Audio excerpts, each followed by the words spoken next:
hello in there. How are ya? Bienvenue au plus récent épisode de Dread sur le tape. David Bocage au micro. Toujours voulu dire cette phrase-là. Comme dans Pérus, c'est Louis-Paul Fafaralard qui parle au micro. Parce que quand il n'y a pas d'histoire, il faut que tu parles à quelqu'un. Alors, j'étais à Toronto la fin de semaine dernière avec Chucky Pallarino, a man like very few. Et évidemment, comme il se devait, on est passé par le Hockey Hall of Fame. On n'était pas rentré dans le Hall of Fame, qui est, by the way, de manière non glamour dans un centre d'achat. Et on fait juste rentrer dans la bâtisse. C'est un gars qui passe avec sa blonde qui fait « Ah! Les gars de Red Sur le Tape! » Puis j'étais comme, évidemment, que si on croise un Québécois à Toronto qui parle du podcast, c'est au Hall of Fame. Ça allait de soi. Et ouais, super gentil gars, très content. Toujours le fun de vous rencontrer. Étant donné que c'est particulier de faire des épisodes de mon côté, enregistrer des intros comme ça seul, nu et sous, dans ma chambre. Donc, très content de lui parler. Puis, c'est le fun qui était avec sa blonde. Puis elle a dit, ah, c'est toi, les... Et j'ai vu dans ses yeux tout le... Ah, je suis à bout, man. Il met ça dans le char, 24/7. Je suis plus capable. Je me suis excusé en présentiel pour tous les épisodes là, qui lui avaient été imposés. Surtout si c'était des épisodes ultra nichés, genre le draft, à quoi tu veux te rattacher, des stats sur des jeunes Finlandais. C'est illégal, là, c'est illégal. Bref, donc très content de vous croiser, puis ça me fait toujours plaisir de vous saluer si jamais on se croise, de nous dire coucou, puis toujours le fun de croiser des fans du podcast. Et je m'excuse aux conjointes qui subissent par le fait même là, de l'abus de Dread sur le Tape. Alors, comme dirait Sam Breton, on est à Toronto en fait pour aller voir un show de musique à la base. Un groupe néo-zélandais, peut-être connaissez-vous The Beths, B-E-T-H-S, alors que la chanteuse s'appelle Elizabeth, qui est la fille qui écrit les tunes du band. Si vous connaissez pas, c'est mon coup de cœur de 2022. Leur dernier album intitulé Expert in a Dying Field est l'album que j'ai le plus écouté de l'année 2022. Et ils ne venaient pas à Montréal dans leur tournée. Donc j'ai dit, allez, hop, on va à Toronto. T.O. Et on n'a pas été déçus, superbe show rock. Mais oui, si vous ne connaissez pas, vous faites de la voiture, vous voulez des petites découvertes musicales, mettez ça dans votre service de streaming préféré, The Beths, et leur album Expert in a Dying Field. Des très bonnes tunes, dont la chanson titre qui ouvre l'album, Knees Deep également, Your Side. Bref, il y a un petit côté indie rock là, qui est pas sans rappeler les années 2000, mais il y a un petit côté aussi upbeat, un peu raunchy, puis il y a le côté mélancolique et surtout les harmonies vocales. Donc le côté garage, je suis venu aux harmonies vocales, c'est ce qu'on appelle un 1-2 punch dans l'attaque, mettons dans une équipe de hockey qui a, mettons, Matthews et Marner. Je prends l'exemple de Toronto, on est à Toronto. Alors, The Beths, si jamais vous cherchez des mélodies pour qu'il roule en boucle, qu'elle roule en boucle dans votre cerveau. Je vais finir par dire une phrase qui ne finit plus. Et donc, je voulais vous remercier, sinon des bons commentaires pour l'épisode de Simon Gouache, Yann Dany. Simon Gouache, j'ai assisté à sa première la semaine passée. Et laissez-moi vous dire, les amis, que cet humoriste est en forme. Alors, si vous avez la chance d'aller voir Simon, je dis pas ça parce qu'il va sur le podcast, mais il vient d'accoucher d'un spectacle excessivement drôle, très efficace, très rythmé. Si vous voulez du stand-up pur avec des gags et rire, je veux dire, des gags non-stop, 1h15, c'est le choix à voir. Simon Gouache, ça s'intitule Live et ça part en tournée partout au Québec en ce moment. C'est l'humoriste que je peux le plus recommander parce qu'on dirait qu'il y a comme un range tellement large qu'on dirait que ma tante, ma cousine, des amis, il y a comme un range tellement large. On dirait que tout le monde a comme le potentiel d'aimer Simon. Donc, ouais, si ça vous tente de voir un bon spectacle de stand-up dans votre coin, simongouache.com. Ça nous amène tranquillement à l'épisode d'aujourd'hui. Peut-être reconnaissez-vous le nom Émile Poirier, ancien choix de premier tour, si je ne m'abuse, des Flames de Calgary, que j'ai reçu. Puis là, c'est pour ça que je remets en contexte. Quand même, il y a un bon moment, et beaucoup de choses se sont passées depuis lui qui avait signé avec le Rocket de Laval à l'été 2022. Et finalement, a été envoyé avec les Lions de Trois-Rivières dans la East Coast pour finalement s'entendre avec l'organisation du Canadien pour terminer son contrat. Je sais pas si ça se dit en français, mais mettre fin à son contrat pour qu'il puisse aller jouer en Europe. Ce qu'il a fait, il joue dans la Ligue élite allemande et il est dans les meilleurs joueurs de son équipe, dans les meilleurs pointeurs avec 24 points en 38 matchs. Donc, ça semble bien se passer pour lui. et qui est le leading scorer, le premier compteur de son équipe, nul autre que Kaspars Daugavins. Oui! Vous rappelez-vous de lui, joueur pour les Sens, le fameux l'essai en shootout avec le tip de la rondelle, le tip du bâton, pardon, sur la rondelle. Il avait tenté le spinorama là, à la façon ringuette, surtout que Rask, qui évidemment on avait vu d'autres et a résisté. Ça vous dit rien? YouTube. Et sinon, il y a des fans des sénateurs. Là, Pascal Derry, je pense qu'il pose souvent sur les sénateurs dans Jofa qui saura se ravir de cette information. Donc, Émile Poirier, qui avait signé justement avec le Rocket à l'été 2022. Beaucoup de choses sont arrivées depuis, alors qu'on est rendu début 2023 au moment d'enregistrer ceci. L'épisode a été enregistré le 9 septembre 2022. Donc, c'est à tenir en compte, hein, parce qu'on parle de son arrivée dans l'organisation du Canadien. Tout ça a beaucoup changé, mais ça reste que son parcours est très fascinant. Lui qui a eu des ups et des downs, nous parle de son combat d'ailleurs avec l'alcool. Belle générosité de la part d'Émile, super rencontre. Donc, très hâte de vous faire écouter ça.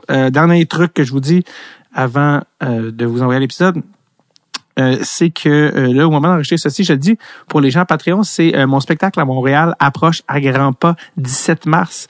Si vous écoutez ça sur Patreon, dépêchez-vous, davidbocage.com. Si vous écoutez ça public, je pense que mon spectacle vient tout juste de passer. Bien, qu'à cela ne tienne, disait Marie-Josée Taillefer à l'animation de l'épicerie, car je serai à Longueuil, à Longueuil, à la salle Fait une place, le 19 mai 2023. J'ai dit 22 tantôt. Bref, 17 mars 2023. À Montréal, c'est passé 19 mai 2023 à Montréal. Et ding, ding, ding, bonne nouvelle, une nouvelle date à Québec vient de s'ajouter pour l'automne 2023. 13 septembre, je serai au merveilleux Petit Champlain où j'étais il y a pas très longtemps. D'ailleurs, quelqu'un m'avait crié du balcon le fantôme de Jerry Rochon. Qui m'a beaucoup fait rire, mais j'avais pas une heure pour expliquer aux gens de référent. Donc voilà. Donc, davidbocage.com, au plaisir de vous voir en salle pour ce que je fais je vais pas dire de mieux, mais principalement sans dire des jokes parce que de mieux, c'est pas à moi de le dire. J'ai pas cette prétention, mais ouais, c'est ça quoi j'ai à faire le plus de mon temps. Donc au plaisir de vous voir en salle, de vous jaser, de vous faire en espérant vous faire giggle, vous faire ricaner et on peut se dire coucou après le spectacle. Donc voilà, c'est ce qui complète l'introduction quand même substantiel, je trouve, de cet épisode-là. Puis là, je me contiens parce qu'au moment d'enregistrer ceci, Patrick Kane vient d'être échangé à New York. Et là, ça kick dans les murs. Alors, tout ça pour dire, voici l'épisode enregistré le 9 septembre 2022 avec Monsieur Émile Poirier.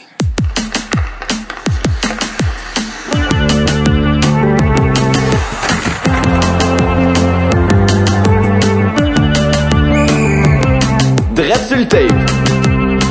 Avec David Bocage. Ben, dans le fond, c'est ça. Je pense, moi, on a en commun Alexis Pépin, justement. Ouais, c'est ça qui m'avait contacté, Alexis. Je jouais à Gatineau avec.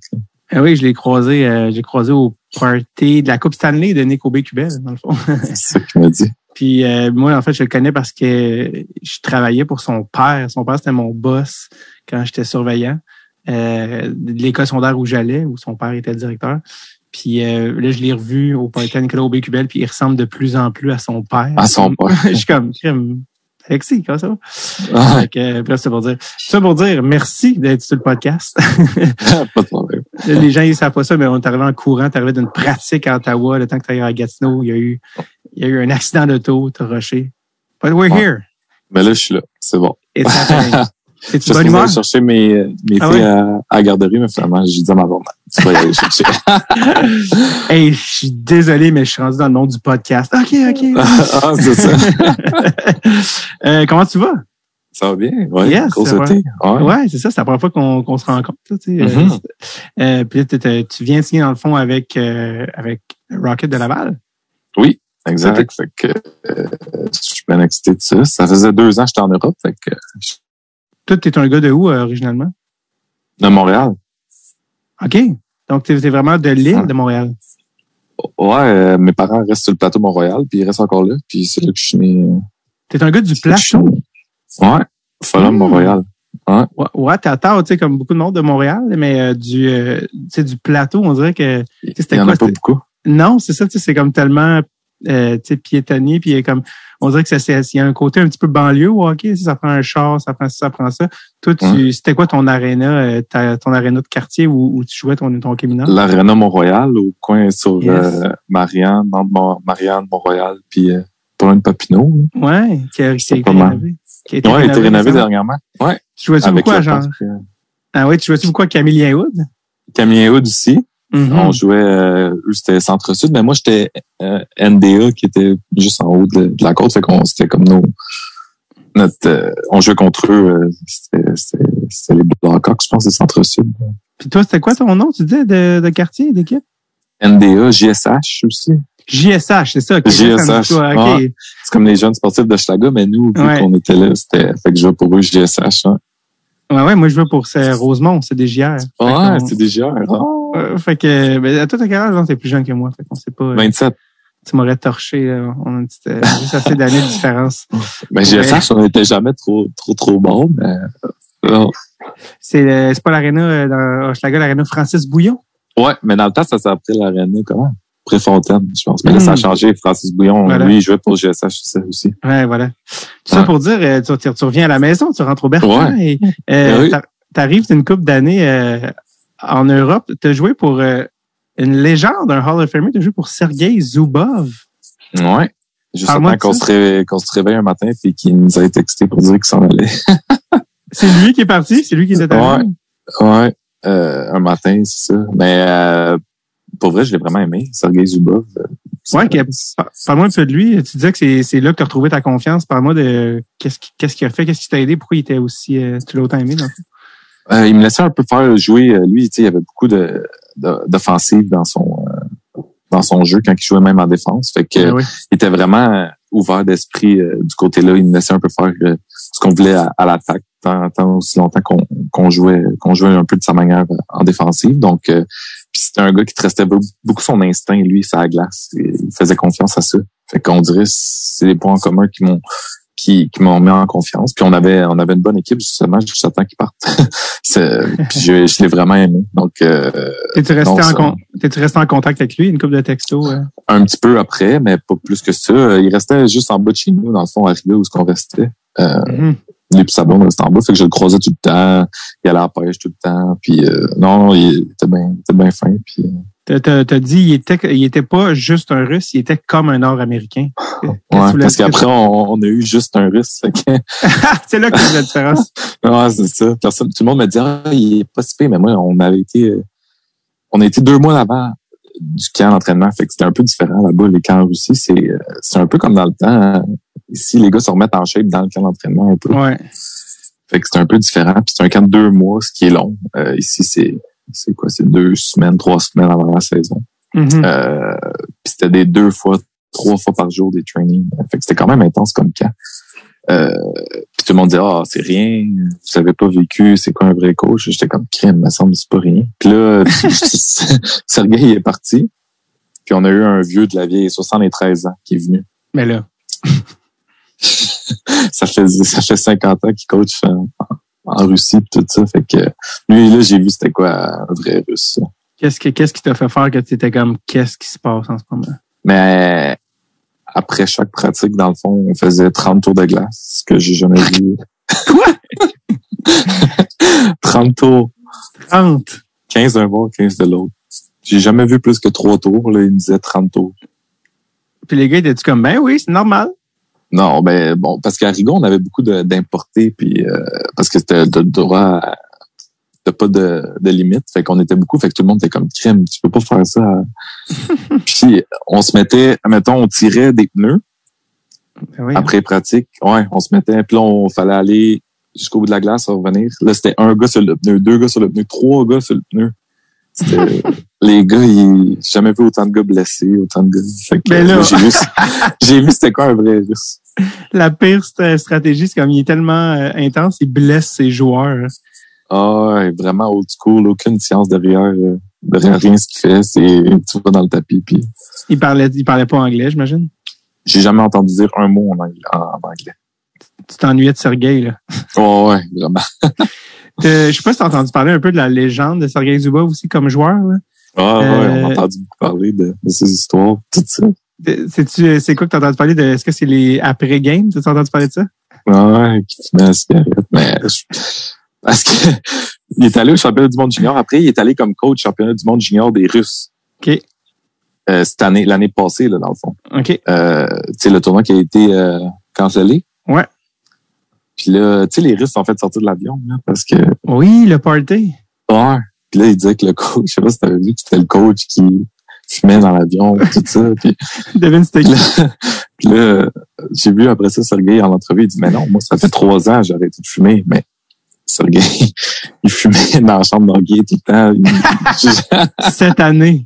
Cette année. Fait que j'ai bien ri quand j'ai vu ça. C'était drôle. Oui, apparemment que quand les games finissaient, il se dépêchait pour aller dans la douche avant que les journalistes arrivent, puis il buvait ses bières dans la douche. Genre sa Coors Light avec une top. Ouais, j'ai entendu ça aussi. Pas en 76, là, genre des années 2000, là, je te parle. Là. Ah, mais ça me surprend pas. Il fumait comme si il avait toujours fumé. Oui, c'est ça. Même si il a arrêté depuis 3 ans, comme on le sait. Quand j'ai vu ça, là, il dit, mais non, c'est pas moi. Moi, ça fait 3 ans que j'ai arrêté. C'est comme, OK, clin d'œil, Sergueï. Ah, c'est ça. Tu jouais pour Riga en Lettonie, mais qui est dans la Ligue russe. Quand tu joues dans une ligue qui est basée dans un pays qui rentre en guerre, qu'est-ce qui se passe à ce moment-là? Ben, nous, je suis parti avant. Je sais pas si eux, ils savaient qu'il se passait quelque chose, mais dans le fond, au mois de janvier, c'était les Olympiques cette année. Puis nous, on avait 1 mois de congé à cause des Olympiques. La Ligue de la KHL, c'était 1 mois de congé, un peu comme dans la Ligue nationale. Je pense que c'est 3 semaines. OK. Mais nous, parce qu'il y a tous les gars de la Russie, ils vont, des gars plein de gars de notre ligue, ils vont. Fait que nous, c'est 1 mois de congé qui commençait vers le 28 janvier environ. Puis nous, moi, comme j'allais pas aux Olympiques, on avait un break. Puis on dit, puis là, il y avait des games à reprendre à cause de la COVID après. Il restait juste 6 games, supposément, après les Olympiques. Il restait 6 games. Plus des games à reprendre pour la COVID. Puis là, ils ont dit, la Ligue, on va aller tout de suite aux playoffs. Mais nous, comme quoi, qu'on faisait pas les playoffs, j'avais fini en saison, le 28 janvier. Fait que la guerre, ça a commencé au mois de février, je pense. Mais moi, j'étais plus là. Puis les gars, est-ce que tu as des amis importés qui étaient pris là-bas? Oui. J'ai eu j'ai eu 2-3 amis une couple d'amis dans les équipes là-bas. Un gars qui s'est rendu en finale. Philippe Maillet, lui, s'est rendu en finale avec son équipe, puis il était là pendant longtemps. Puis, ouais. Qui a joué avec Washington, je pense, ouais. Ouais. Puis lui, il jouait j'avais un autre ami, puis là, c'était des histoires on savait pas, il y a des vols qui se faisaient retourner de la Russie, ils essayaient de partir, ils se faisaient retourner. C'était pas drôle. Ouais, il essayait de quitter la Russie, puis là, il se faisait bloquer. Ouais. Comme à l'aéroport, comme non, tu t'en vas pas. Ouais, puis là, finalement, tout a été beau. J'ai pas eu mais c'est des situations stressantes, là. Ouais, t'étais-tu en contact avec Philippe pendant ce temps-là? Pas Philippe, mais un autre de mes amis, JC Lepon, que j'ai joué avec longtemps. Lui, il était là aussi, puis il était en playoff. Puis, en tout cas, sa blonde était là. Il a envoyé sa blonde à une autre place à Dubaï pendant 2 mois pour qu'elle puisse s'en aller. Puis là, lui, il a pu trouver un vol. En tout cas, tout le monde a essayé de s'en aller je sais pas. Possible de là. Ouais. Je sais pas. Ils ont dit l'autre jour que Bill Guérin a dit que genre Kaprizov là pour le ramener au pays, genre je pense qu'il y a un consulat américain qui s'en est mêlé. En tout cas, une espèce d'affaire ça n'a pas été si simple que je pense que tout n'est pas sorti des médias, mais c'était des gros dossiers. Là. Ah, c'est ça. Puis c'est compliqué en ce moment mettons, il y a beaucoup de gars qui retournent jouer là-bas. Mais de transférer l'argent russe en n'importe quoi en ce moment, c'est quasiment impossible. Ouais, à cause les banques ont bloqué. Ouais, c'est ça. Fait que je me demande, je sais pas comment. Fait que ouais. C'est dur aussi éthiquement, non? C'est comme tu t'en vas-tu vraiment en Russie, là, tu sais? Ah, c'est ça. Moi, je peux retourner, j'ai une jeune famille, avec j'étais comme, peut-être pas, je retournerai pas tout de suite. Dans un pays en guerre, non, je comprends ta décision. Non, c'est ça. Revenons, avant de quitter la Russie, parce que tous les gars qui jouent en KHL ont des histoires peux-tu croire que ça m'est arrivé? T'as-tu une histoire de Russie qui t'a marqué, que tu dis, bon, ça, évidemment, ça arrive juste en KHL? Ouais, mais justement, avec le coach de 73 ans. Ouais. On arrive à Oufa, on vient de perdre. On a comme 10 blessés à cause que lui, il est pas capable il nous fait trop patiner, il nous fait trop faire des tires, il nous fait 30 tours de glace. Tout le monde est blessé. La COVID. Fait que là, on perd. On joue au Kazakhstan, on perd. On s'en va à Ufa, en Russie, qui fait moins 25. Ouais. Et il dit, amenez vos running shoes. Quand on sort de l'avion, on est comme, qu'est-ce qu'il dit, lui? Ils m'ont bouché. Le femme dit, c'est pour demain matin. Comme, OK. Fait que là, on arrive demain matin dans le parking. Tu sais, dans un parking, quand tu pousses la neige, là, dans le fond, puis là, ça fait une montagne parce que c'est comme toute la neige du parking. Ouais. Fait qu'on est au mois de janvier, il y a beaucoup de neige. Puis là, on est dehors en t-shirt puis en short parce qu'ils vient de sortir dans dedans puis ils disent on va aller dehors courir. Il fait moins 25. On nous fait faire 2 tours, là, on pense qu'on va rentrer. Il dit non, on va aller dans le banc de neige. Fait que là, le banc de neige était quand même assez long. Je te dirais peut-être une 20-30 mètres. Il nous faisait courir dans le banc de neige. Il nous faisait jumper des sauts, mettons, une jambe dans le banc de neige, 2 jambes, 3 jambes dans le banc de neige. Fait que là, il fallait jumper toute le banc de neige comme ça. On l'a fait ça peut-être une 20aine de fois. Là, c'est comme, on jumpait dans le banc de neige en short à moins 25 dehors. Là. Lui, là, c'est professeur d'éducation physique, là. Je veux dire, c'est quoi ça, le jouer dans le banc de neige, là? Genre de prof d'éducation physique nazi, c'est quoi son truc? Krikonov, tu iras le voir après. Krikonov, qui s'appelait. Fait que là, on joue dans le banc de neige. Mais là, tout le monde est tombé malade. Ouais, c'était fou. Puis là, le coach adjoint, il filmait tellement que c'était comme, là, je suis comme, crime, faut avoir cette vidéo-là, tu sais, de gars qui court dans le banc de neige tout nu. Puis là, le coach, il a vu qu'il avait filmé, puis il a dit, si tu montres ça à quelqu'un, comme, tu peux mettre dehors. Là, je voulais qu'il me l'envoie, puis il n'a jamais voulu me l'envoyer, il n'a jamais voulu le donner. Il veut pas perdre sa job. Ouais, c'est ça. Wow. Est-ce que là que t'es parti, tu vas réussir, tu penses, à écrire et avoir la vidéo de vous qui sont en train de Sûrement qu'il l'a fait déliter, là, quelque chose, parce que ça avait pas de bon sens. Puis là, un moment donné, un gars qui cette année, il a pitché une boule de neige, ça arrivait direct sur le coach, là, ici. Non! Ouais, direct sur le coach. Le coach de 73? 73 ans. Là, ça a dû l'assommer bien comme ça. Mais c'était comme juste ici. Dans le chest, là. Dans le chest, puis là, il s'est fâché encore plus. Il parlait en russe, je sais pas trop qu'est-ce qu'il a dit, là. Mais on a resté une bonne 20 minutes dehors à courir dans le banc de neige, faire des sauts. Après ça, il fallait se pitcher en bas. C'était épouvantable. C'est quoi cette affaire-là? les camps des années 50? Vraiment, là, ça a avancé aucunement, là. Comme on avait un coach, de conditionnement physique. Puis avec Sergueï, lui il est parti après un mois avec l'autre coach parce qu'il dit moi j'ai plus rien à faire, c'est lui qui décide tout puis on fait tout à l'ancienne, fait qu'il est juste parti puis il a dit fait que c'était un peu du n'importe quoi. Ça n'a pas de sens.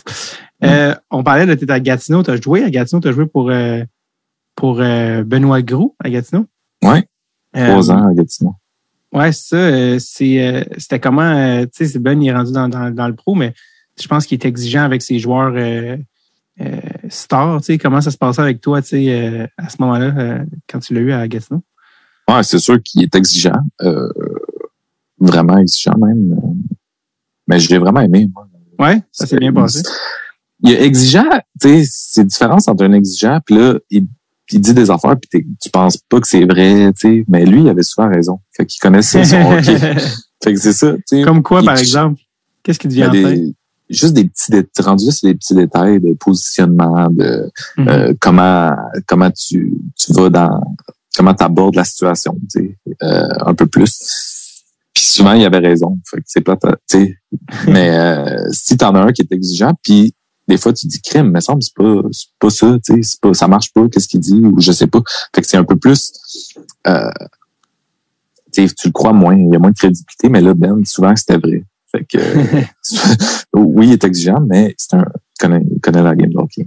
Savais-tu que tu allais être un choix de première ronde? Non, j'étais classé plus loin. Puis ça, j'ai eu des playoffs, vraiment des bons playoffs cette année-là.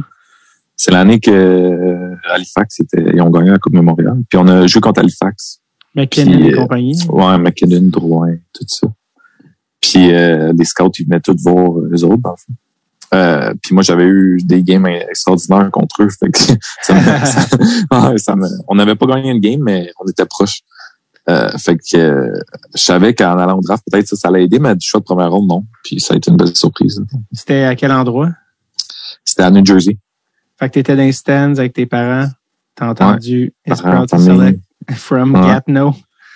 Ouais, deux secondes avant, je dis, faut que j'aille aux toilettes. Puis là, mon agent, il me dit, non, reste assis. Je suis comme, Chris. OK. Je reste assis, je suis comme, crime, finalement. Et il savait-tu, tu penses? Je sais pas. Ou juste une affaire de, hey, on va pas avoir un gars qui va aux toilettes pendant qu'il repêche.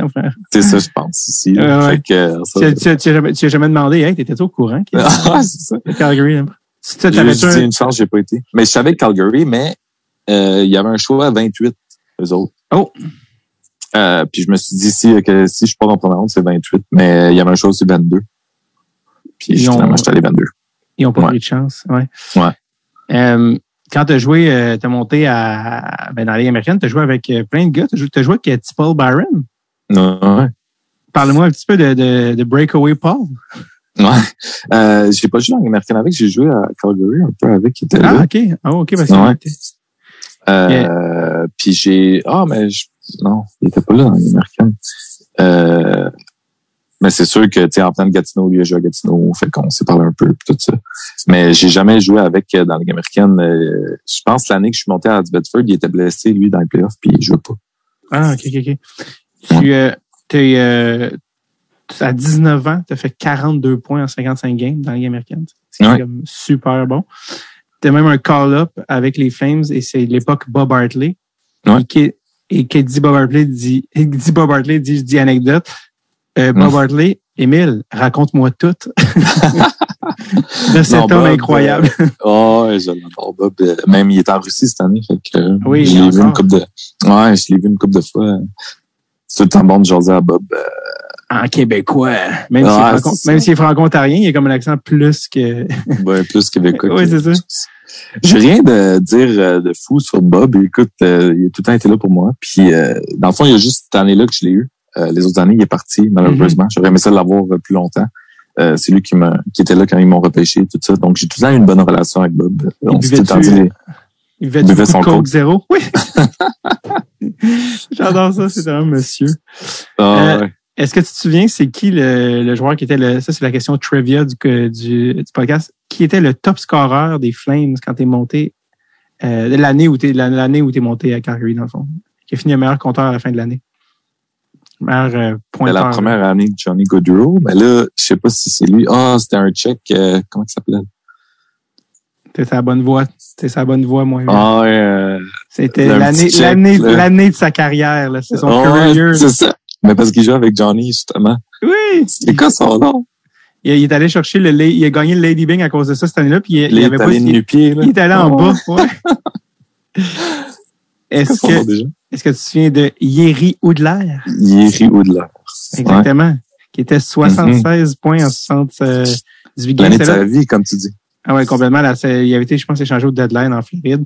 D'ailleurs, Johnny Go était là avec. Est-ce que tu as eu la chance d'observer le bâton de taille intermédiaire de Johnny? Oui. Dans le fond, c'est sa première année, lui aussi. Puis depuis ce temps-là, incroyable, Johnny. What a man. Tu le regardes jouer, ce qu'il est capable de faire à cette taille-là, c'est incroyable. Puis il est pas gros, tu sais, des fois les petits joueurs sont colosses, tout ça, puis lui il est pas gros. En vrai, il se fait jamais frapper, il trouve tout le temps la bonne place, fait qu'il c'est impressionnant. Ouais. Est-ce que, parce que tu sais, moi j'ai été, tu as eu comme Martin Gélina comme assistant coach, moi j'ai fait un podcast de Red Sur Tape avec Martin Gélina au Saddle Dome, parce que mon frère habite à Calgary, puis on est allé une fois. Nice. On a été dans le vestiaire, on a fait, je pense, le podcast dans une loge, puis Michael Backlund s'entraînait en arrière, puis le locker, quand tu le vois, tu sais, ça saisit un peu, là, c'est pas exactement c'est littéralement un des plus vieilles arénas de la ligue. Et qu'est-ce que les gars disent dans le locker room? Ils font-tu des jokes sur le fait qu'ils ont un locker room de Pee Wee 2B ou? Quand j'ai été voir le locker room à Laval, j'étais comme, ouais, c'est mieux que... c'est mieux que Calgary. C'est ça, c'est dans la Ligue américaine. Mais il y en a pas mal que c'est mieux que Calgary dans la Ligue américaine.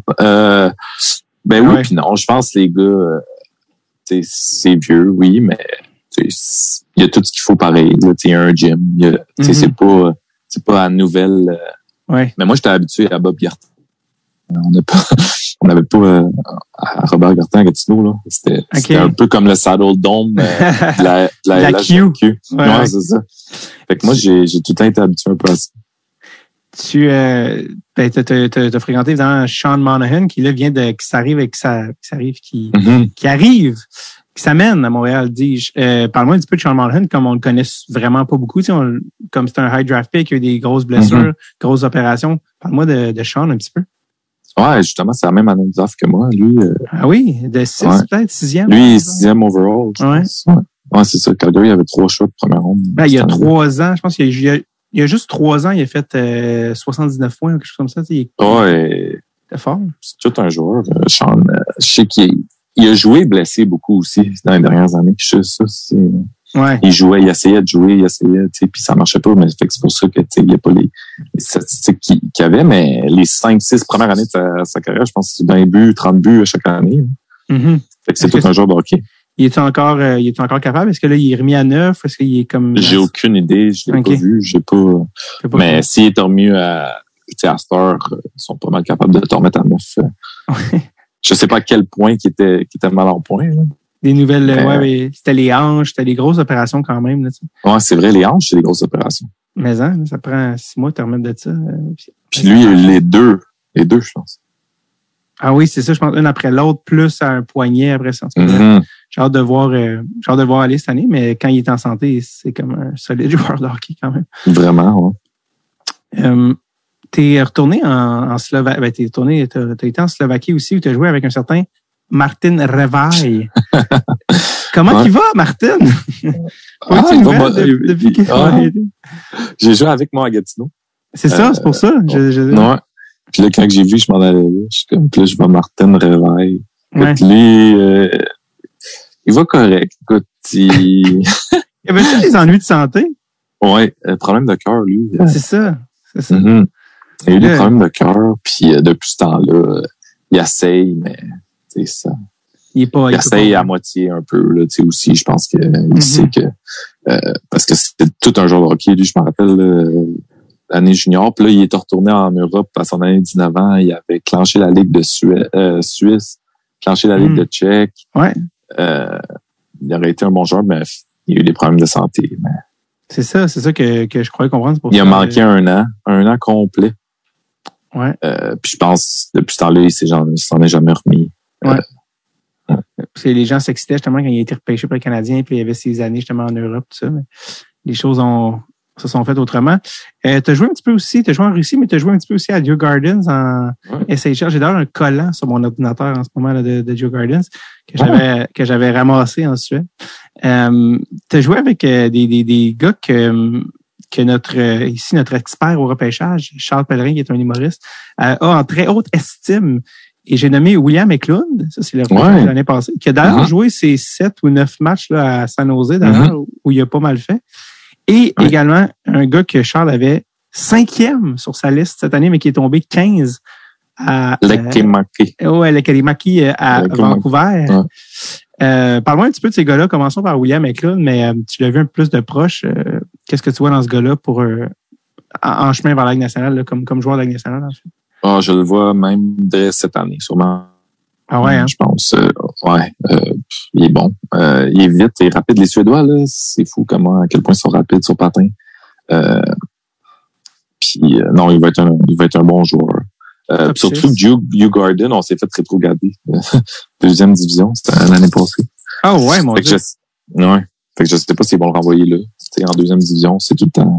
C'est pas la première. Donc, je sais pas qu'est-ce qu'il va se... Mais ça va être Motu, j'ai trouvé que c'est un excellent joueur. Il est rapide, un joueur de centre. Pas gros gabarit, mais comme un peu Johnny, je dirais, tu sais, il se fait jamais frapper, il est tout le temps là aux bonnes places. Puis c'est de la Ligue de Suède, c'est une dure ligue là, de faire les points, tout ça. Puis lui, il était tout le temps là. Non, ça va être un bon joueur, je suis sûr. Et le petit Lekkerimäki? Ouais, Lekkerimäki, lui, il a joué une couple de games avant de pogner la mononucléose avec nous autres. Fait que je l'ai pas vu beaucoup. Toute une shot. Je m'en rappelle. Puis lui aussi, il va être très fort. Lui, il est plus fort. Il joue un peu plus avec de la grit que William. Mais, fait que c'est 2 bons, très joueurs. 2 bons jeunes, très bons joueurs. très hâte de voir leur futur parce que le Kirimaki, quand le Canadien a fait son fameux échange de Romanov pour le pick, puis là, ils ont changé le pick à Chicago pour Doc. Charles se demandait, est-ce que dans le futur, on aurait-tu dû ou voulu prendre plus le Kirimaki que Doc? Évidemment, c'est deux chats et chiens, dans le sens qu'il y en a un, il centre de 6 pieds 4, l'autre, c'est un petit ailier scoreur, là, c'est pas la même affaire, mais Charles était très, très chaud. De l'Ekimaki. Ouais, vraiment. Là, il est comme, c'est parce que je vois un petit peu David Pasternak là-dedans. Là. Mais c'est vrai, un peu, c'est vrai. Ouais, un droitier qui est capable de shooter à puck. Ouais. Puis il a le même style un peu, c'est vrai. Ouais. À suivre, genre de voir si ce podcast va très bien. Lui, il est drafté où, lui? Vancouver, hein? Les Kirimaki à Vancouver, ouais. Puis je pense que justement le Canadien essayait, de trader des picks, vu qu'on avait beaucoup de picks pour monter. Puis je pense que Vancouver, ils se sont rendus en courant au podium avant que quelqu'un d'autre. Parce qu'il a glissé un peu, il était top 10. C'est ça. Tu sais, 5, c'était un peu, 5, c'était tôt, là, tu sais, personne n'avait aussi haut que Charles. Mais 15, c'est comme, ben là, tu sais, je veux dire, on a eu Caulfield aussi 15e. Un peu comme Cole Caulfield. Hein, exact. Tu sais, que Charles avait aussi 5e. Fait que des fois, il arrive des préférences. Et puis voilà. Mais le temps nous dira si ce podcast vieillit très bien ou très mal. C'est ça. Donc, voilà. T'as eu une carrière remplie de péripéties et t'as un petit peu un narratif qui est vendu en film. Tu sais, des fois les gens vont leur vie adaptée en film. Ça, ils ont besoin de et ça prend du narratif, ça prend des conflits, ça prend des épreuves. Et Dieu sait que t'en as eu. C'est quoi, c'est-tu en 2017 que t'as pris un moment? Parle-moi un petit peu de ça. À quel moment dans ta carrière t'as fait OK, attends, time out là. Là, ça marche plus. Est-ce que tu te rappelles de ce moment-là? Tu sais? Ouais, je me rappelle. Écoute, c'était ma blonde, encore aujourd'hui, qui est venue me visiter. Puis elle est venue me visiter. Puis elle est restée peut-être une semaine ou deux. Puis en partant, elle a dit, tu sais, ça n'a pas de bon sens, faudrait que tu fasses quelque chose. Tu sais, ça allait pas, là. Tu sais, autant au niveau hors glace que sur glace. On dirait que j'étais un peu perdu dans tout ça. Puis, fait que c'est là que ça m'a commencé à me jouer dans la tête un peu, puis crime, pour peut-être que je prenne un peu de recul pour penser à toute ma vie en ce moment. Puis fait que c'est ça que j'ai fait. Puis ça depuis ce temps-là, c'est sûr que je te mentirais si ça a tout le temps été beau depuis ce temps-là. Mais c'est beaucoup mieux. Qu'est-ce qui fait que parce que tu sais des dépendances, il y en a eu plusieurs histoires de dépendance, ça, puis c'est très difficile à comprendre, tu sais, de l'extérieur, tu sais, comme qu'est-ce que tu vis, tu sais, les gens voient ça des fois, puis ils sont comme, là, arrête, coudon, pourquoi tu fais ça, tu sais, c'est comme, c'est facile, je pense qu'il a arrêté là, mais tu sais, pourquoi c'est aussi difficile de sortir d'une dépendance, tu sais, dans ton cas c'était l'alcool, mais c'est quoi qui est le plus dur pour sortir un peu de cet engrenage-là? On dirait, moi, je savais pas c'était quoi avant de comme prendre du recul puis de me mettre là-dedans un peu. Fait qu'on dirait, je savais pas trop c'était quoi. On dirait, moi, je me connaissais de même puis c'était comme ça, ma vie. Fait qu'on dirait, je savais pas. Toi, tu pensais pas que t'avais un problème? Non, c'est ça. Juste avant de faire comme, OK, c'est peut-être pas de même que tout le monde. Puis tu sais, mes performances à la glace, c'était aucunement comme je voulais. Ma vie à l'extérieur, c'était aucunement comme je voulais. Fait en prenant du recul, j'ai fait, OK, c'est pas de même que je veux que ça marche. Puis ça, c'est un fardeau pour moi. Fait que c'est sûr que c'est difficile à comprendre. Tu sais. Au début, comme tu dis, ben arrête, mais c'est pas ça, là. Pour moi, c'était pas ça, là. Je voulais bien arrêter. Combien de fois je me suis dit, OK, c'est fini, mais ça n'arrivait pas. Fait que c'est du day to day encore aujourd'hui. Y a-tu des gens dans ton entourage que quand toi, des fois, quand t'es tellement dedans que tu le vois pas, qui te disaient, hey Émile, je trouve que tu bois beaucoup. Est-ce qu'il y a des gens dans ton entourage, des gens de confiance, ou de proche ou de loin, tu sais, t'as passé des commentaires, des remarques ou des... Ouais, j'en ai eu beaucoup. C'est sûr que j'en ai eu beaucoup. Je me mettais souvent dans des situations que je voulais pas être. Tu te mets jamais dans des bonnes situations quand tu vas trop ou quelque chose. Fait que c'est jamais dans les bonnes situations. Fait qu'on dirait que j'étais tout le temps comme un peu dans la marde. Tout le temps un peu fait que j'étais tanné de tout ça aussi. Là. Puis là, tout le monde pas tout le monde, mais les gens qui me connaissaient beaucoup, là, je me rappelle, je me suis entraîné chez Steph Dubé pendant longtemps à Montréal. Ouais. Puis c'est un très, très bon ami à moi. Puis depuis ce temps-là, avec Stéphano Lani, puis tout ça. Donc, ces deux gars-là m'ont beaucoup aidé aussi là-dedans.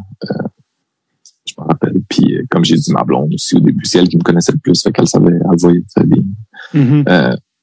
Tout ça. Donc, non, c'est pas facile au début de comme prendre du recul parce que t'es tellement là-dedans, tu sais tout ce que tu connais, puis c'est tout ce que tu fais, tu sais. Je fais une pratique, whatever, mais c'était ça. Quand tu sors d'une pratique, tu t'allais boire? Ouais, c'est ça. Fait que c'était comme t'étais habitué à ça, c'était pas comme exceptionnel. Non, c'est ça. Exact. Est-ce que quand tu décides que tu veux changer puis que tu le fais, comme c'est quoi à partir de là les étapes, tu sais? Est-ce que tu contactes qui t'appelle, moi j'ai été chanceux, j'avais mon agent dans le fond puis de confiance qui est un de mes bons amis, Christian Daigle, aujourd'hui malheureusement est décédé. Qui est décédé, oui. Ouais. Mais lui il a tout le temps été là, fait que je l'ai appelé lui. Avec Émilie Castonguay qui était là aussi. Qui est justement rendu à Vancouver. Ouais, c'est ça. Donc, ces deux personnes-là aussi, j'en ai reparlé. Puis finalement, Christian et Émilie m'ont envoyé en thérapie. Fait que j'ai été, moi, en thérapie. Puis c'est là que j'ai comme fait. Ça a été quand même long. Ça a été 45 jours, quand même, fermé. C'est ce qu'ils appelle des cures de désintoxication. Ouais, c'est ça. Okay. Puis... c'était où? C'était en Arizona. Puis ça, je pense que c'est tout avec un programme de la Ligue. C'est ça que j'allais dire, c'est que c'est pas toi littéralement qui a appelé la Ligue, c'est tes agents. Ouais, c'est ça. OK. Le substance tu parles ouais, c'est ça. Là, tu parles aux médecins un peu qui représentent un peu l'association. Tu leur expliques, puis eux, ils trouvent une place, puis ça a été vraiment une bonne affaire. Puis comment ça se passe quand tu arrives en Arizona, tu sais, avec ta valise, tu sais que tu t'en vas pour 45 jours, pas exactement un camp de vacances, là, je te dis, j'ose croire, là, tu sais. Non, c'est ça. Qu'est-ce qui se passe dans les camps d'arrivée? Même si t'as pas de comme c'est une thérapie, on dirait, même si t'as pas de problème, je le conseille comme à tout le monde de prendre du temps. C'est du temps pour toi, dans le fond, tu sais, de te connaître. Ça a vraiment été ça, de prendre du temps pour toi. Tu sais, on dirait dans la vie de tous les jours, tu prends une heure ici et là, mais là, c'est vraiment du temps que tu consacres à toi. Comment tu penses, comment tu fais ci, pourquoi, qu'est-ce que tu veux. Fait que c'est vraiment ça. C'est sûr que là, moi, j'avais beaucoup à penser à cause de tout ce qui se passait. Mais c'est ça, des thérapies, c'est rien de, tu sais, on pense, il est encadré dans une thérapie, mais c'était pas, tu sais, c'était du monde qui essaye juste de t'aider, puis c'est du monde qui vont là. Moi, je voulais juste aller mieux, dans le fond. Tu sais, si tu vas là, c'est pour aller mieux, t'es dans la bonne voie. Ouais. Fait que c'est rien de trop, puis c'était une belle place. Écoute, c'était vraiment une belle place, puis j'ai adoré ça. C'est sûr qu'au début, j'y allais 45 jours, Colin. Je suis comme, mais non, moi, je 2 semaines, je suis correct. 2 semaines, je suis correct. Tu veux y aller, tu veux pas y aller. C'était sûr que ça a été un peu, puis là, finalement, on dirait que ça a passé vite de même. Puis ça a été vraiment bénéfique pour moi. Est-ce que tu es coupé du monde extérieur quand tu es là-bas? Ouais. C'est ça, tu parles pas à tes parents, à ta blonde, t'as pas de téléphone ou d'internet? Peut-être, il y a un téléphone, puis le soir, il y a peut-être une heure, là, tu peux appeler. OK. Puis, tu sais, ça arrive peut-être 1 fois par semaine ou 2 fois par semaine que tu peux appeler, tu sais, juste prendre des nouvelles ou quelque chose. Ouais. Mais t'as pas ton téléphone cellulaire ou rien de ça. Ouais. Qu'est-ce que t'as appris sur toi dans ces 45 jours-là que tu savais pas quand t'es rentré? Beaucoup de choses. Écoute, ça part de loin, tout ça, tu sais, ça part de... Il parle beaucoup de ton enfance, comment que ça a été, non. Fait que tu peux un peu chercher la source de ton problème. Fait que tu t'enlèves d'un peu de poids sur les épaules, mais tu dis, OK, c'est pour ça. Fait que tu vas trouver des raisons à pourquoi. C'est surtout ça aussi, tu sais. Fait que c'est ça qui est bon. Tu sais, tu vas trouver pourquoi. Fait que là, tu es capable de l'éviter en sortant de là, de savoir, OK, c'est pour ça, je me sens même à cause de ça, non. Fait que ça te donne des outils, carrément. J'ai appris des choses sur moi que, tu sais, j'ai pas tout appris. On apprend tout le temps des choses sur moi, mais j'ai beaucoup appris. Puis j'ai appris beaucoup sur la dépendance aussi. Comme je savais pas aucunement rien là-dessus avant de rentrer là. Fait que c'est quelque chose que j'avais aucune idée c'était quoi avant de rentrer là. qu'est-ce que tu aimerais que quelqu'un, mettons, que justement, toi, tu avais genre 22 ans à peu près, je pense, quand tu es rentré, mais qu'est-ce que tu aimerais que quelqu'un qui struggle avec la dépendance qu'est-ce que tu aimerais qu'il sache sur ce combat-là? Tu sais, Des fois, on a juste peur on se dit, je suis pas autant. Tu sais, moi, j'avais 22 ans. Puis, tu sais, quand tu vois, on dirait l'image des meetings AA ou des affaires comme ça, c'est pas l'image que, tu sais, c'est, comment je pourrais dire, c'est pas, c'est juste pour t'aider. Tu sais, c'est juste ça. Ouais. Fait que, c'est il y a rien de fou qui va arriver là. C'est juste du monde. C'est tellement du bon monde. C'est juste du monde pour t'aider qui sont là. Puis c'est du monde qui veulent s'aider. Fait que t'es à une bonne place. Peut-être c'est juste ça. Pas se fier à certains préjugés ou idées préconçues qu'on peut avoir de c'est quoi une thérapie. C'est ça. Ah, c'est du monde fou qui vont là. Non. Mais puis là, moi, je me disais, mais crime, me semble, je suis pas ci, je suis pas ça, mais crime, j'en avais besoin. Puis tu sais, ça veut pas dire que le plus tôt tu le fais, le mieux tu sais aussi. Tu sais, des fois, je me dis, crime, j'aurais dû faire ça avant, j'aurais dû faire ça avant. À un moment donné, on peut pas. Puis je suis content de l'avoir fait au moment, mais on dirait juste de pas avoir de préjugés là-dessus. Puis si t'as besoin d'aide, d'en demander, puis c'est juste des personnes pour t'aider, là, dans le fond. Ouais. Tu sais, quand toute dépendance, ça part de, évidemment, c'est psychologique, mais ça devient physique, tu sais, quand ça devient des substances. Est-ce que tu as eu est-ce que tu te souviens à vivre un sevrage physique, là, tu sais, mon corps est tellement habitué d'en avoir? Ouais, j'en ai eu une coupe, mais là, je savais que j'allais en thérapie, fait que j'ai arrêté comme, je m'étais dit que c'est fini. Fait qu'une semaine avant, j'avais comme arrêté, fait que mon sevrage, j'étais comme fait un peu avant de, OK. Je suis pas tout de suite rentré, puis fait que comme le processus a pris comme une semaine ou deux avant fait que j'étais déjà comme un peu en sevrage, comme tu dis, là. Mm-hmm. Fait que je peux rentrer là, puis mais c'est sûr que souvent, là, quand j'essayais d'arrêter avant, là, puis là, mon corps en sevrage un peu. Ouais. Comment ça se passe? Comment, tu sais, raconte-moi la journée que t'es sorti, tu sais, du centre en Arizona, tu sais, ça fait un peu scène de film, là, tu sais. Ouais, c'est un peu bizarre parce que t'es tellement dans une place safe, là, tu sais, un peu comme, puis là, tu te fais garocher dans le monde, tu sais, c'est comme, OK, back to real life, là, tu sais, c'est comme, là, t'es à la réalité, là-bas, t'es comme, après 45 jours, tu prends en voir, tu sais, ta routine, puis là, t'es comme, oh, OK, là, je suis moi-même, tu sais, tu rencontres pas des personnes à chaque jour, on avait des psychologues là, fait que là, tu rentres, fait que c'est un peu comme un petit choc, un peu, en même temps, mais ils te préparent à ça aussi, tu sais, comme ils le savent, mais c'est sûr que ça a été, je suis comme, OK, j'ai pris l'avion, je me suis ramené à Montréal. C'était un peu bizarre. Il fallait que t'expliques t'étais où, qu'est-ce que tu faisais. Tes parents le savaient, j'imagine? Ouais, mes parents, ma famille proche le savait, mais, les joueurs de l'équipe un peu moins. Je suis parti un peu comme, puis j'avais pas de téléphone, rien. Fait que, je pouvais pas comme dire, hey, ça va, non. Ouais. Fait que ça a été un peu un choc au début de faire dire, hey, j'étais parti, là, puis. Comment tu te sentais en sortant de là-bas? Est-ce que tu étais content de revenir dans le vrai monde? Est-ce que c'était épeurant de revenir dans le vrai monde? Est-ce que toutes ces émotions un peu, là, autant que j'étais content de revoir ma famille maintenant, de retrouver, autant que t'es un peu comme, c'est ça, apeuré. Fait que c'est un peu un mix d'émotions. Qu'est-ce que tu faisais là-bas? Tu sais, est-ce que tu avais des activités aussi en dehors de tout ce qui est la portion thérapeutique? Est-ce que tu te fais des amis? Est-ce que tu socialises? Est-ce que tu... une cafétéria? C'est quoi? Ouais. Moi, j'étais dans un programme moins de 25 ans. Puis il y avait aussi plus de 25 ans. Il y avait toutes sortes d'âges. C'est sûr que si tu deviens tête, je parle encore à quelqu'un, tu sais, à du monde qui était là-bas. Ouais. Puis non, c'est vraiment, tu as une routine. Il y a une cafétéria 3 fois par jour. Tu as des activités. Plus ça va, plus tu te laisses un peu de lousse. Non, c'est vraiment bien fait, là. T'en retiens un bon souvenir de cette expérience-là? Oui, vraiment.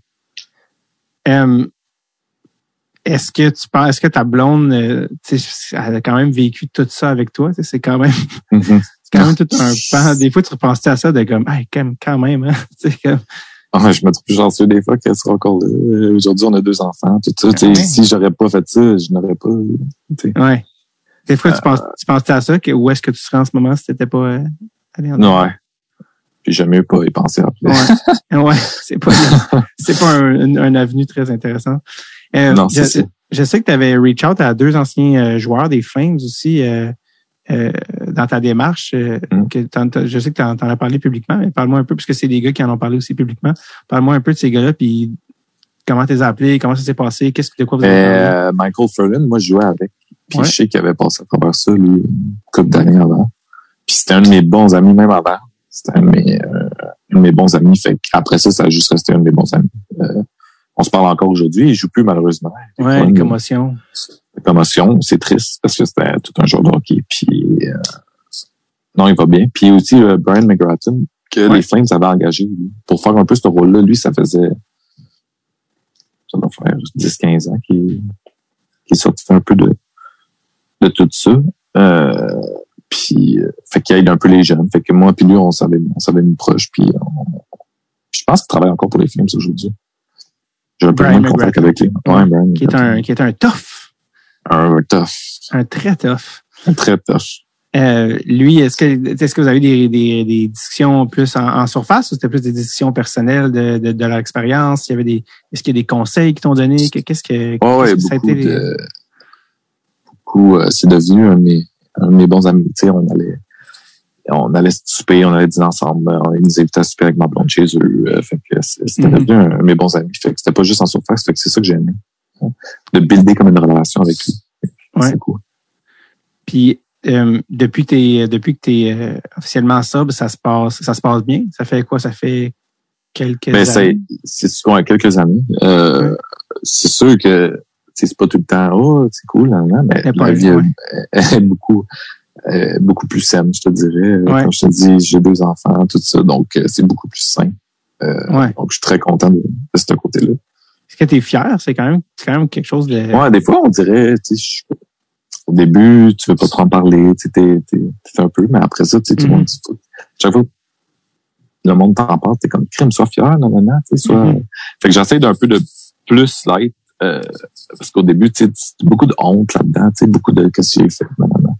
Mais là, après une couple d'années, tu te rends compte que t'es plus la même personne, puis c'est plus toi, tu sais. Fait que c'est ça. Mais au début, c'est ça qui est un peu dur d'être fier. T'es comme crime. J'ai pas voir que j'ai fait ça, voir que j'ai, tu sais, j'aurais pu jouer à la nationale pendant, tu sais, on sait pas que si je m'aurais donné toutes les chances de mon côté. Fait que, tu sais, c'est un peu que tu t'en veux un peu, tu sais, au début. Mais là, à cette heure, ça a passé un peu cette phase-là, puis t'es de plus en plus fier de toi, puis t'es content. Puis t'acceptes qu'est-ce que t'as fait. C'est ça aussi, c'est d'accepter comme que t'es. Puis ça a été une partie de toi. Puis tu serais pas là aujourd'hui sans ça. C'est plus ça aussi. On entend souvent le mantra, tu sais, un jour à la fois. C'est vrai ça. C'est vrai plus que jamais. Puis tu l'apprends aussi vite que tu suis jamais à l'abri de ça, dans le fond. Je le serai jamais. Fait que c'est ça. Est-ce que comme Brian McGrattan, tu sais, qui reparle un peu avec les jeunes Flames, est-ce que toi, tu as été tu t'es demandé de parler à des jeunes ou des gens, ou est-ce que des gens t'ont appelé, des amis ou des gens qui t'ont dit, hey, je sais que t'es pas sorti à ça, je pense que je vais avoir besoin d'aide aussi. As-tu été cette personne-là pour d'autres personnes aussi, des fois? Ouais, après une couple d'années, c'est sûr que quand quelqu'un t'appelle, j'ai eu des amis qui m'ont appelé pour ça. Puis c'est tout le temps, tu sais, moi, je suis tout le temps là, je vais jamais juger parce que justement, j'ai passé par là. Fait que, je pense qu'ils savent, puis c'est tout le temps le fun de recevoir ça, puis d'essayer d'aider les gens. Tu sais, le hockey, c'est quand même un milieu conservateur, tu sais, on en parle à plein de niveaux, là, tu sais, que ce soit les orientations sexuelles, peu importe, il y a quelque chose de très old school. Est-ce que tu sentais que c'était difficile de parler de tout ça ou dans le contexte, dans la culture du hockey? Est-ce que tu sentais que c'était quelque chose qui te plaisait un peu? Non? Peut-être un peu publiquement, je te dis. Publiquement, mais pas, publiquement, plus mettons, avec les gars, tu sais, c'est quelque chose qu'on est capable de parler, tu sais, on est des êtres humains avant tout, fait que mais un peu publiquement, parce que le monde a le jugement vite, tu sais, fait c'est plus ça un peu qui me fait peur, tu sais, d'étaler mes problèmes à grandeur, tu sais, dans les journaux, ça a été quelque chose que j'ai longtemps pensé, puis, tu sais, je suis content de l'avoir fait aujourd'hui, mais c'est sûr que j'y ai pensé longtemps avant de crier haut et fort que c'est arrivé. Tu avais eu une discussion, je pense, avec Brad Treliving, à savoir si vous l'annoncez ou pas publiquement, puis avec toute la game médiatique, qu'est-ce qu'on fait. Puis finalement, vous avez décidé, ça sert à rien de cacher la vérité parce qu'ils vont juste plus chercher. Puis je pense que tu avais une bonne relation avec Brad Treliving. Ouais, vraiment. Il m'a beaucoup aidé aussi là-dedans. Puis ils ont été corrects avec moi. Puis c'était ça qu'on avait décidé, puis ça a été une bonne décision. Ben oui, ultimement, je pense que ça t'a amené à je vais pas dire sauver ta vie, parce que c'est peut-être trop dramatique, mais quand même, en tout cas, clairement, à t'aider à avoir une vie plus saine, comme tu dis. C'est ça. Flash forward, quoi, ça fait 5 ans maintenant, c'est ça? Ouais, environ. T'as été en Europe, tu joues au hockey pro maintenant depuis ce temps-là. Je pense plus que 400 games dans la Ligue américaine. Ouais, environ. Et tu boucles la boucle, pas que ta carrière se termine, mais tu boucles la boucle en revenant quand même à la maison, à Laval. J'ai cru comprendre que l'intérêt est venu de toi à la base. Tu te dis, hey... Mais c'est ça, parce que là, j'aimais ça le hockey européen, mais là, avec la famille, j'ai 2 enfants, nanana. Ouais. Ça devenait de plus en plus dur à aller. Puis là, ma blonde s'est cassée la jambe cet été. Ben oui. Là, en Europe, faut que tu partes au mois d'août. Comment ça marche avoir une blonde qui a une jambe cassée quand tu as des jumelles? Ouais, c'est ça. C'est quasiment 3 enfants. Mais... non, mais ça a bien été. Puis là, elle est établie. Donc, c'est bon, mais c'est sûr que ça a été rough un peu. Mm-hmm. Mais ça pour dire, c'est toi qui es intéressé par Laval. Ouais, parce que là, le matin, j'avais un contrat en Allemagne. OK. Puis là... En DEL? Ouais.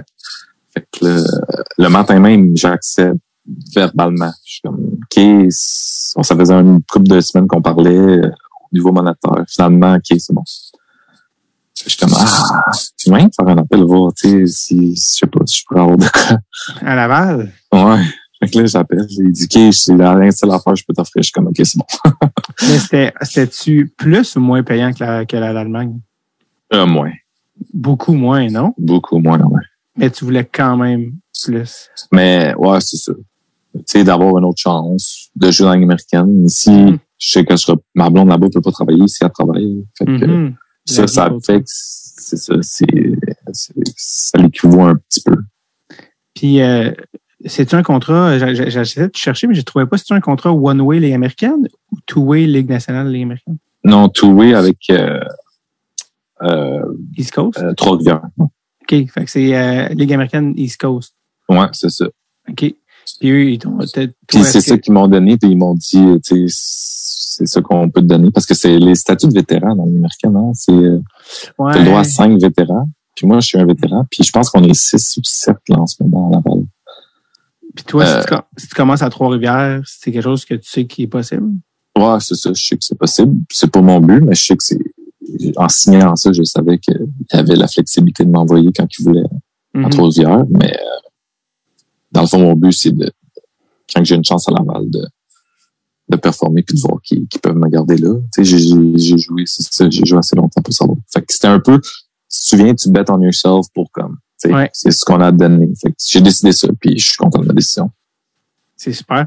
Écoute, en plus, je sais pas si t'as été inspiré par la run du Rocket en série. C'est ça qui t'a donné des frissons? Je suis abonné puis j'écoutais ça. C'était malade, là. Ouais. L'arena pleine, tout ça. Avec, non, puis j'ai joué, moi, contre eux à Laval. Fait que c'est une place incroyable à jouer, autant au niveau partisan. Je viens de là. Fait que c'était un peu... c'était non négociable. Là, fait que... C'est drôle parce que on a parlé de tout ton vécu. Vaincu, il y a comme ça. Des choses que tu as vaincues qui rentrent dans ton vécu. Et c'est drôle parce qu'on dirait que tu as comme 37, mais tu as juste 27. Tu as juste 27 ans avec tout ça. Tu es encore super jeune. C'est quoi, toi, tes objectifs? C'est quoi que tu veux faire? C'est quoi que tu veux faire? Ça, encore à 27 ans, tu sais, ta carrière est encore relativement jeune. C'est quoi tes objectifs? À court terme, c'est sûr, je vais avoir un bon camp à Montréal. Fait que je suis au camp à Montréal dans 2 semaines, 2. Puis au bout de la ligne, c'est d'avoir un contrat de la Ligue nationale. Tu sais, un two-way ou un... Fait que c'est ça, à court terme. Dans le fond, pour cette année, c'est ça que j'aimerais avoir. Comme tu dis, on dirait même moi, dans la Ligue américaine maintenant, à 27 ans, tu te sens comme un vieux garçon. C'est ça, c'est tous des jeunes. Fait que... Mais tu sais, il faut que je me rappelle que j'ai juste 27 ans puis que je suis dans mes bonnes années. Fait que j'ai encore une couple de bonnes années à donner. Fait qu'en espérant que ça soit tout le temps dans la région. Fait que ouais. Non. Fait que c'est ça un peu mes objectifs. We'll be rooting for you, Emile. Écoute, merci énormément d'être passé au podcast. Merci vraiment d'être venu nous parler, nous partager ton histoire. C'est vraiment le fun. Puis on a hâte On va te voir à Laval cette année, ou Trois-Rivières, dans tous les cas, on va te suivre. Puis merci d'être passé à Dread Sur le Tape, ça a fait plaisir de te rencontrer. Ben, merci à toi, ça me fait un gros plaisir. D'ailleurs. Yes.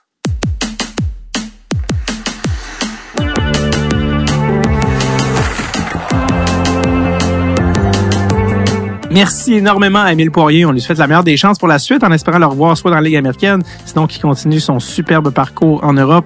Je vous rappelle que je suis à Montréal, je suis à Longueuil et à Québec prochainement. davidbocage.com pour les billets. Passez une magnifique semaine. OK, bye-bye now.